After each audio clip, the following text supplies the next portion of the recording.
आज प्रशिक्षणाचा दुसरा दिवस आणि यामध्ये आम्हाला आमच्या मुलांना 21व्या शतकामध्ये ज्या जागतिक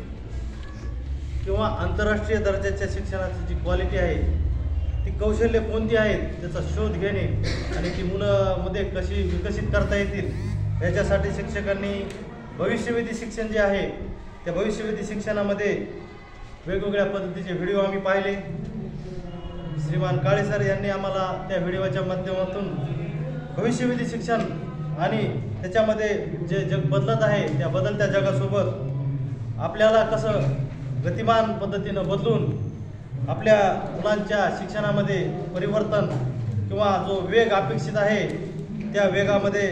आपण मुलांमध्ये बदल घडवून आणणं आणि त्या मुलांना आंतरराष्ट्रीय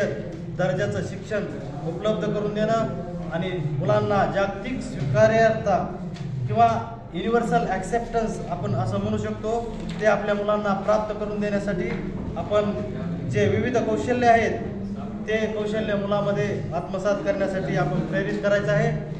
तर यामध्ये विविध जो पिसा लेवल आपण म्हणतो त्या program for international students assessment याच्या माध्यमातून आपल्याला चिकित्सक दृष्टिकोन, सर्जनशीलता, सहयोग आणि संवाद कौशल्य याचबरोबर आपण जो 6Cs असं म्हणतो तो मुलामध्ये आपण उतरवण्याचं काम या प्रशिक्षणामधून करू शकतो।